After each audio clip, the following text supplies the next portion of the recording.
Ayan na guys. Hindi ko na napakita yung pagpapalambot dyan guys. Ayan. Luto tayo ng buto-buto guys. Sa maulang panahon guys. Dahil araw-araw na umuulan dito. Kaya malambot na po yung ating ano guys, baka na buto-buto. Ayan. Lagay tayo ng mais.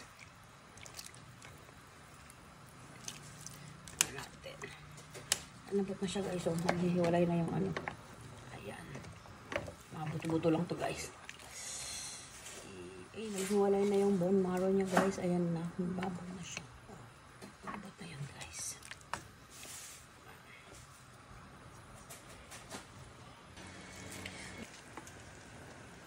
Ayan na guys. Lagyan na natin yung ito yung cabbage guys. Then, ito yung butcho. Yan.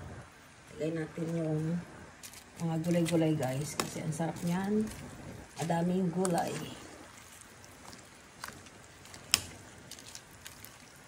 Ayan. Tapos, yan. Palulutuin lang natin saglit yan guys. Ayan na guys. Lalagay na natin yung onion bits. Dapat natin din yung ano guys. Sili. Ayan. Para ano. Lamasa na po. Tapos mas lalo sumarap guys.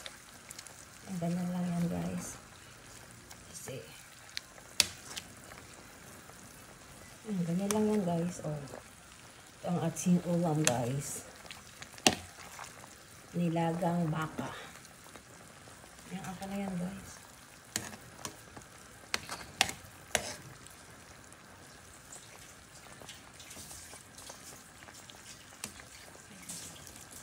Sarap ang sabaw. Sarap humigop ng sabaw guys. Lalong maulang panahon ngayon.